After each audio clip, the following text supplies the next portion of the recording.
ತಂದುಕೊಂಡಿದ್ದೆ. ಆದರೆ ಅವನಿಗೆ ಇಳೆಯ ಪ್ರದಕ್ಷಿಣೆಗಾಯಿತು. ಅವ ತೀರ್ಥಾಟನೆಯನ್ನು ಮೊದಲೇ ಹೋದ. ಆಮೇಲೆ ಈ ಹಸ್ತಿನಾವತಿಯಲ್ಲಿ ಆ ವಿದುರನನ್ನು ನಾನು ಈ ಸಭೆಯಲ್ಲಿ ದೂರಿದ ಕಾರಣ ಅವ ಬಿಲು ಮುರಿದು ಮೊದಲೇ ಜಾರಿದ. ಈಗ ನಾನು ಆಲೋಚಿಸುವುದು ಅದಲ್ಲ, ಈ ಪಾಂಡವರನ್ನು ಯಾವ ರೀತಿಯಾಗಿ ನಾನು ಸೋಲಿಸಿ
ಇದ್ದಾರೆ, ಅವರೇ ಪಾಂಡವರನ್ನು ಗೆದ್ದು ಕೊಡ್ತಾರೆ ಎನ್ನುವಂತಹ ವಿಶ್ವಾಸದಲ್ಲಿ ನಾನಿದ್ದೇನೆ. 11 ಅಕ್ಷೋಹಿಣಿ ಸೇನೆಗೆ ಅವರೇ ನೇತೃತ್ವವನ್ನು ವಹಿಸಿಕೊಂಡು ಆ ಪಾಂಡವರನ್ನು ಸೋಲಿಸ್ತೇನೆ ಎನ್ನುವ ಹಾಗೆ ನನಗೆ ಮಾತುಗಳನ್ನು ಕೊಟ್ಟು ಹೋದವರು ದಿನವೊಂದಕ್ಕೆ 10,000 ಮಕಟವರ್ಧನನ ಶಿರವನ್ನು ಕತ್ತರಿಸಿದ್ದಾರೆ. ಹೌದು, ಹೇಳಿದಂತಹ ಮಾತು ಹೌದು. ದಿನವೊಂದಕ್ಕೆ 10,000 ಮಕಟವರ್ಧನ ಶಿರವನ್ನು ಛೇದಿಸಿದ್ದಾರೆ. ಆದರೆ ಕೊನೆಗೆ ಏನು ಮಾಡಿದರು? ಪಾಂಡವರನ್ನು ಒಬ್ಬರನ್ನು ಅವರು ಕೊಲ್ಲಿಲ್ಲ. ಕೊನೆಗೆ ಅರ್ಜುನನಿಂದಲೇ ಅವರಿಗೂ ಕೂಡ ಸರಳ ಮಂಚ, ಅವರಿಗೂ ಸರಳ ಮಂಚವಾಯಿತೆ. ಆಮೇಲೆ ಏನು ಮಾಡೋಣ ಅಂತ ನಮ್ಮ ಗುರುಗಳಾದಂತಹ ದ್ರೋಣಾಚಾರ್ಯರಿಗೆ ಅವರಿಗೆ ಸೇನಾಧಿಪತ್ಯವನ್ನು ವಹಿಸಿಕೊಟ್ಟೆ. ಅವರು ಕೂಡ ಯುದ್ಧಕ್ಕೆ ಹೋದ್ರು. ಆಮೇಲೆ ಆ ಧರ್ಮರಾಯನನ್ನು ಯುದ್ಧದಲ್ಲಿ ಕಟ್ಟಿದ್ರು. ಅಲ್ಲಿಯೂ ಕೂಡ ಪಾರ್ಥ ಬಂದು ಆ ಧರ್ಮರಾಯನನ್ನು ಬಿಡಿಸಿಕೊಂಡು ಹೋದ. ಇನ್ನು ನಮ್ಮ ಬಾರಿಗೆ ಸೋಲಲ್ಲದೆ ಇನ್ನು ಏನು ಗತಿ, ಏನು ಮಾಡೋಣ?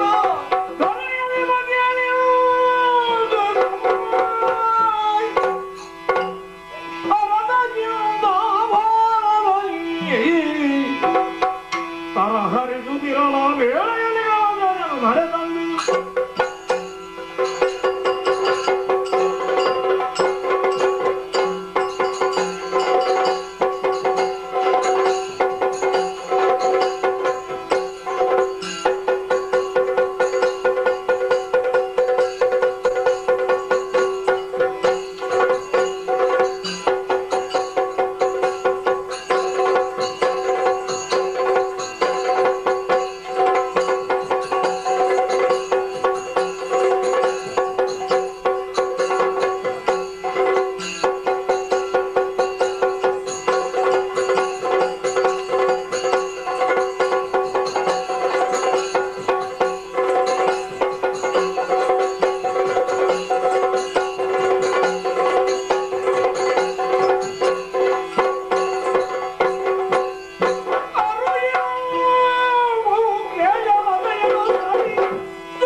ನೆಲವನ್ನು ನೋಡ್ತಾ ಇದ್ದೀವಿ. ಹೌದು ಗುರುಗಳೇ.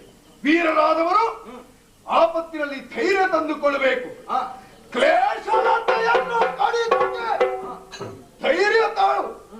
ನಾನು ಬರುವುದಕ್ಕಿಂತ ಮೊದಲೇ ಯುದ್ಧ ವಾರ್ತೆಯನ್ನು ನೀನು ಕೇಳಿ ತಿಳಿದು ಮುಂದೇನು ದಾರಿ, ಜಯವನ್ನು ಪಡೆಯುವ ಬಗೆ ಹೇಗೆ ಯೋಚನಾ ಮಗ್ನಾಗಿದ್ದಿ. ಹೌದು ಗುರುಗಳೇ. ಸುಯೋಧನ, ನಿನ್ನ ಬಗ್ಗೆ ನನಗೆ ಅಭಿಮಾನವಿದೆ, ಪ್ರೀತಿ ಇದೆ. ಚಂದ್ರವಂಶದಲ್ಲಿ ಬಹಳಷ್ಟು ಮಂದಿ ಅರಸರು ಆಗಿ ಹೋಗಿದ್ದಾರೆ. ಹಾಗೆ ಅಂತ ಕೌರವ ಎನ್ನುವಂತಹ ಹೆಸರು ಯಾರಿಗೂ ಬಂದಿಲ್ಲ. ಕುರುಕುಲದಲ್ಲಿ ಅಗ್ರಗಣ್ಯನಾಗಿ ನೀನು ಮೆರೆದಿದ್ದೀಯೋ. ಅಯ್ಯ, ನಾಳೆಯ ದಿನ ಪರಾಕ್ರಮಾಂಕುಶ ನಿನ್ನ ಪಾಲಿಗೆ ಜಯ ದೊರಕುವ ಹಾಗೆ ನಾನು ಮಾಡ್ತೇನೆ. ಧೈರ್ಯ ತಾಳು. ಗುರುಗಳೇ, ನಾಳೆಯ ದಿನ ಜಯವನ್ನು ತಂದು ಕೊಡ್ತೇನೆ ಎನ್ನುವ ಹಾಗೆ ನೀವು ಹೇಳಬಹುದು. ಆದ್ರೆ ನನಗೆ ವಿಶ್ವಾಸ ಬರ್ತಾ ಇಲ್ಲ ಗುರುಗಳೇ. ಅಯ್ಯ, ಅದಕ್ಕೆ ಕಾರಣ ಪಾಂಡವ ಪಕ್ಷದಲ್ಲಿರುವ ಅರ್ಜುನ. ಅರ್ಜುನ ತಪ್ಪಿದರೆ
ಅಜ್ಜನಾದಂತಹ ಭೀಷ್ಮಾಚಾರ್ಯರು 105 ಮಂದಿಗಳನ್ನು ನನಗೊಪ್ಪಿಸಿದ್ರು. ಹೌದು. ಭಾರತದ ಗುರುಕುಲದ ನಿರ್ಮಾಣವಾಯಿತು. ನಿಮಗೆ ಎಲ್ಲ ಯುದ್ಧ ವಿದ್ಯೆಯನ್ನು ನಾನು ಹೇಳಿಕೊಟ್ಟೆ. ಹೌದು ಗುರುಗಳೇ. ನನ್ನ ಭಾವನಾದಂತಹ ಕೃಪಾಚಾರ್ಯ ಶಾಸ್ತ್ರವಿದ್ಯೆಯನ್ನು ತಿಳಿಯ ಹೇಳಿದ್ರು. ಅಯ್ಯ, ಆದರೆ ಕಲಿಯುವಂತಹ ವೇಳೆ ನಿಮಗೆ ಆಸಕ್ತಿ ಇರಲಿಲ್ಲ. ಪಾಂಡವರ ಬಗ್ಗೆ ದ್ವೇಷ ಸಾಧನೆಯನ್ನೇ ಮುಂದುವರಿಸಿದಿರಿ. ಯಾವನೇ ಆಗಲಿ ಎಳೆಯ ಪ್ರಾಯದಲ್ಲಿ ವಿದ್ಯೆ ಕಲಿಯುವ ಬಗ್ಗೆ ಆತ ಮನವನ್ನು ಹರಿಸಬೇಕಿತ್ತು. ಆದರೆ ಅವರ ನಾಶವನ್ನು ಮಾಡುವ ಬಗ್ಗೆ ಹೇಗೆ, ಇದನ್ನೇ ನೀವು ಅತಿಯಾಗಿ ಬೆಳೆಸಿಕೊಂಡಿರಿ. ಆದ ಕಾರಣ ಅರ್ಜುನ ಮಾತ್ರ ನನ್ನ ಮನವನ್ನು ಗೆದ್ದ. ನನ್ನ ಮಗನಾದಂತಹ ಅಶ್ವತ್ಥಾಮನಿಗಿಂತಲೂ ಹೆಚ್ಚಿನ ವಾತ್ಸಲ್ಯದಿಂದ ನಾನು ಆತನನ್ನು ಕಂಡೆ, ಪಟ್ಟದ ಶಿಷ್ಯ ಅಂತ ಒಪ್ಪಿಕೊಂಡೆ. ನನ್ನಲ್ಲಿರುವಂತಹ ಎಲ್ಲ ವಿದ್ಯೆಯನ್ನು ಅವನಿಗೆ ಉಪದೇಶಿಸಿದೆ. ಅವನನ್ನು ಸಮರ್ಥ ಅಂತ ಲೋಕಕ್ಕೆ ಎತ್ತಿ ಕಟ್ಟಿ ತೋರಿಸಿಕೊಟ್ಟೆ. ಆ ಅರ್ಜುನ ಪಾಂಡವ ಪಕ್ಷದಲ್ಲಿ ಇರುವ ತನಕ ನಮ್ಮ ಪಾಲಿಗೆ ಜಯ ಬರುವುದು ಕಷ್ಟ. ಅರ್ಜುನ ತನಗಿದಿರೆ ನಿನ್ನೆಯ ದಿನ ನಿನಗೆ ಮಾತು ಕೊಟ್ಟಿದ್ದೆ, ಧರ್ಮಜನನ್ನು ಕಟ್ಟಿ ತರ್ತೇನೆ ಅಂತ. ಆದ್ರೆ ಆಗ್ಲಿಲ್ಲ. ಹಾಗೆ ಅಂತ ಅರ್ಜುನ ನಾಳೆಯ ದಿನ ಕುರುಕ್ಷೇತ್ರದಲ್ಲಿ ಕಾಣಿಸಲೇ ಇದ್ರೆ ಯಮ ಪುತ್ರಾದ ಧರ್ಮಜನನ್ನು ಕಟ್ಟಿ ನಿನ್ನ ಕಾಲ ಬಳಿಗೆ ನಾನು ಎಳೆ ತರ್ತೇನೆ. ಯಾವ ಧೈರ್ಯದಿಂದ ಹೇಳುವುದು ಅಂತ ನೀನು ಮನದಲ್ಲಿ ಶಂಕೆ ತಾಳೋದು. ನಮ್ಮಲ್ಲಿ ಸಮರ್ಥರಿದ್ದಾರೆ.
ನಿನ್ನಂತಹ ಸಂಘಟನಕಾರ ಇನ್ನೊಬ್ಬನಿಲ್ಲ.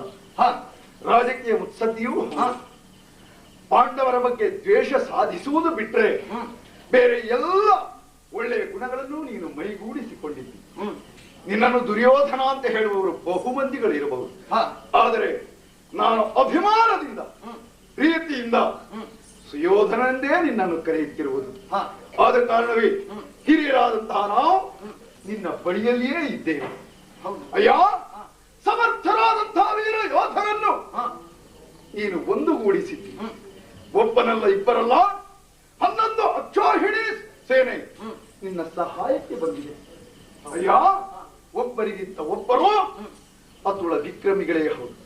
ಅದರಲ್ಲಿಯೂ ನಿನ್ನ ಭಾವನಾದಂತಹ ಜಯದ್ರಥರಿದ್ದಾರಲ್ಲ, ಪುರಗಭೂಷಣರಾದಂತಹ ಪ್ರಭು ಪರಮೇಶ್ವರನ ಪೂರ್ಣ ಅನುಗ್ರಹಕ್ಕೆ ಪಾತ್ರನಾಗಿದ್ದಾನೆ. ಹಿಂದೊಮ್ಮೆ ವನವಾಸದಲ್ಲಿರುವಂತಹ ಪಾಂಡವರನ್ನು ಕೆಣಕುವುದಕ್ಕೂ ಹೋಗಿದ್ದ. ಅವರ ಪತ್ನಿಯಾದಂತಹ ಪಾಂಚಾಲಿಯನ್ನು ಇಡೀ ಎಳೆ ತಂದು ಹಸ್ತಿನಾವತಿಯ ದೊರೆಯಾದಂತಹ ನಿನಗೊಪ್ಪಿಸಬೇಕು ಎನ್ನುವಂತಹ ಬಯಕೆಯಿಂದ ಅವ ಮುಂದಾದ. ಆ ಹೊತ್ತಿನಲ್ಲಿ ಅವ ಅಪಮಾನಿತನಾದ. ಆಮೇಲೆ ಹಸ್ತಿನಾವತಿಯನ್ನು ಸೇರುವಾಗ ಕೆಲ ಕಾಲ ಕಳೆದಿತ್ತು. ಆತ ಅವನ ಊರನ್ನು ಸೇರಿಲ್ಲ. ಪಾಂಡವರ ದ್ವೇಷ ಸಾಧಿಸಬೇಕು, ಅವರ ಸರ್ವನಾಶವನ್ನು ಮಾಡಬೇಕು ಎನ್ನುವಂತಹ ಕಾರಣದಿಂದಲೇ ಆ ಸರ್ಪಭೂಷಣ ತಪಸ್ಸನ್ನು ಮಾಡಿದವರು. ಶಿವ ಒಲಿದು ಏನು ಬೇಕು ಮಗನೇ ಅಂತ ಕೇಳಿದಾಗ ತನ್ನ ಸ್ವಾರ್ಥಕ್ಕಾಗಿ ಏನನ್ನೂ ಕೇಳಲಿಲ್ಲ. ಪಾಂಡವರನ್ನು ಗೆಲ್ಲುವ ಕೊಲ್ಲುವ ವರವನ್ನು ಕೊಡು ಸ್ವಾಮಿ ಹೀಗೆಂದು ಬೇಡಿದನಂತೆ. ಅರ್ಜುನನಿಗೆ ಈ ಮೊದಲೇ ಪಾಶುಪಾತ್ರವೇ ಮೊದಲಾದಂತಹ ದಿವ್ಯ ಶರಗಳನ್ನು ನೀಡಿ ಆಗಿದೆ. ಅವನನ್ನೊಬ್ಬನನ್ನು ಬಿಟ್ಟು ಬೇರೆ 400ರನ್ನು ಗೆಲ್ಲುವಂತಹ ಶಕ್ತಿ ಒಂದು ದಿನದ ಮಟ್ಟಿಗೆ ನಿನಗೆ ಒಲಿಯಲ್ಲಿ ಹೀಗೆಂದು ಆ ಸ್ವಾಮಿ ಅನುಗ್ರಹಿಸಿದನಂತೆ. ವರ ಬಲವನ್ನು ಪಡೆದಂತಹ ಸೈಂಧವನನ್ನು ಚಕ್ರವ್ಯೂಹದ ದ್ವಾರದಲ್ಲಿ ನಿಲ್ಲಿಸ್ತೇನೆ. ಅಯ್ಯ, ಭೀಮನೋ ಧರ್ಮಜನೋ ನಕಲ ಸಹದೇವರು ಅಲ್ಲ, ಮಿಕ್ಕ ವೀರ ಯೋಧರ ಬಂದರೆ ಅವರನ್ನು ಸರಕು ಮಾಡಲಾರ. ಅವನಿಗೆ ಎಡೆಯಾದವರು ಆ ಪಾಂಡವ ಪಕ್ಷದಲ್ಲಿ ಯಾರಿದ್ದಾರೆ. ಆದ ಕಾರಣ ಸುಲಭದಿಂದ ಪಾಂಡವ ಸೇನೆಯನ್ನು ನಾನು ಗೆಲ್ಲಬಹುದು ಎನ್ನುವಂತಹ ಭರವಸೆಯಲ್ಲಿ ನಾನಿದ್ದೇನೆ. ಗುರುಗಳೇ, ಅದರಲ್ಲಿಯೂ ಕೂಡ ನೀವು ಚಕ್ರವ್ಯೂಹವನ್ನು ರಚಿಸ್ತೇನೆ ಅನ್ನುವ ಹಾಗೆ ಹೇಳಿದ್ದೀರಿ. ಆ ಚಕ್ರವ್ಯೂಹವನ್ನು ರಚಿಸುವಂತಹ ಚಂದವನ್ನೊಮ್ಮೆ ಕಣ್ಣಾರೆ ಕಾಣಬೇಕು ಅಂತ ಆಶೆ. ರಚನಾ ಕ್ರಮ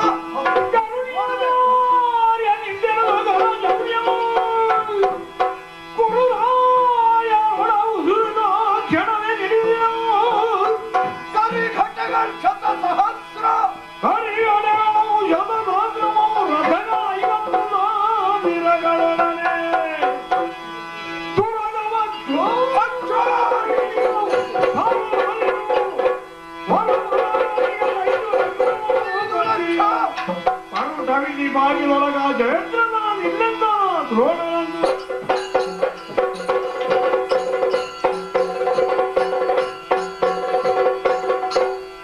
ಅವುಗಳನ್ನು ಹೇಗೆ ನಿಲ್ಲಿಸ್ತೇನೆ ಗೊತ್ತಾ? ಯಾವ ರೀತಿ? ಮೊದಲು ಆನೆಗಳು ಎಡದಿಂದ ಬಲಕ್ಕೆ ಸುತ್ತುವರಿತಾ ಇರುವೆ. ಅದರ ಒಳಗೆ ತೇರು ಬಲದಿಂದ ಎಡಕ್ಕೆ ಸುತ್ತುವರಿತಾ ಇದೆ. ಅದರ ಒಳಗಿನ ಕೋಟೆಯಲ್ಲಿ ಕುದುರೆಗಳು ಬಲದಿಂದ ಎಡಕ್ಕೆ. ಆಮೇಲಿನ ಒಳಗಿನ ಕೋಟೆಯಲ್ಲಿ ವೀರ ಯೋಧರು ಕೈಯಲ್ಲಿ ಆಯುಧವನ್ನು ಹಿಡಿದು ಬಲದಿಂದ ಎಡಕ್ಕೆ ಸುತ್ತುವರಿಯುತ್ತಾ ಇದ್ದಾರೆ. ಎಲ್ಲಾದರೂ ಆನೆಯನ್ನು ಹೊಡೆದು ಬಡಿದು ಅದನ್ನು ಕೊಂದು ಮುಂದೆ ಬಂದ್ರೆ ರಥದ ಚಕ್ರದಡಿಗೆ ಸಿಕ್ಕಿ ಸಾಯ್ತಾರೆ. ರಥವನ್ನು ಪುಡಿಗೈದು ಬಂದ್ರೆ ಕುದುರೆಯ ಕಾಲಡಿಗೆ ಸಿಕ್ಕಿ ಅವರು ಪ್ರಾಣವನ್ನು ಬಿಡಬೇಕಾಗ್ತದೆ. ಅದಲ್ಲ, ಕುದುರೆಗಳನ್ನು ಹೊಡೆದು ಮುಂದೆ ಬಂದ್ರೆ ಅಲ್ಲಿ ವೀರ ಯೋಧರು ನಾವಿದ್ದೇವಲ್ಲ, ಬಂದಂತಹ ವೀರನನ್ನು ಕೊಲ್ಲುವುದಕ್ಕೆ ಸಾಧ್ಯವಾಗ್ತದೆ. ಆದ ಕಾರಣ ಈ ಮೂಲಕ ನಮ್ಮ ಪಾಲಿಗೆ ನಾಳೆ ಜಯ ಬರಬಹುದು ಎನ್ನುವಂತಹ ವಿಶ್ವಾಸವನ್ನು ನಾನು ಹೊಂದಿದವನಿದ್ದೇನೆ. ಈಗ ನನಗೆ ವಿಶ್ವಾಸ ಬರ್ತಲ್ಲ, ಮನಸ್ಸಿಗೆ ಬಹಳಷ್ಟು ಸಂತೋಷವಾಯಿತು ಗುರುಗಳೇ. ಆದ್ರೆ ಒಂದು ಮಾತು, ಅರ್ಜುನ ಬಂದ್ರೆ ಅವನನ್ನು ತಪ್ಪಿಸುವ ಯೋಚನೆ ನಾನು ಮಾಡ್ತೇನೆ. ನಮ್ಮ ಆಟ ನಡೆಯಲಾರದು. ಅವ ಇಲ್ಲಿಗೆ ಬಾರದ ಹಾಗೆ ನೋಡಿಕೊಳ್ಬೇಕು. ಅಯ್ಯ, ಆ ಕಾರ್ಯದ ಬಗ್ಗೆ ಯೋಚಿಸು. ಆಮೇಲೆ ಉಳಿದ ರಾತ್ರಿ ಹೊತ್ತು ಸ್ವಲ್ಪ ನಿದ್ದೆ ಮಾಡು. ನಾಳೆಗೆ ಸಿದ್ಧತೆಯ ಬಗ್ಗೆ ಗಮನ ಹರಿಸು. ಹೋಗಿ ಬರ್ತೇನೆ. ಸರಿ ಗುರುಗಳೇ.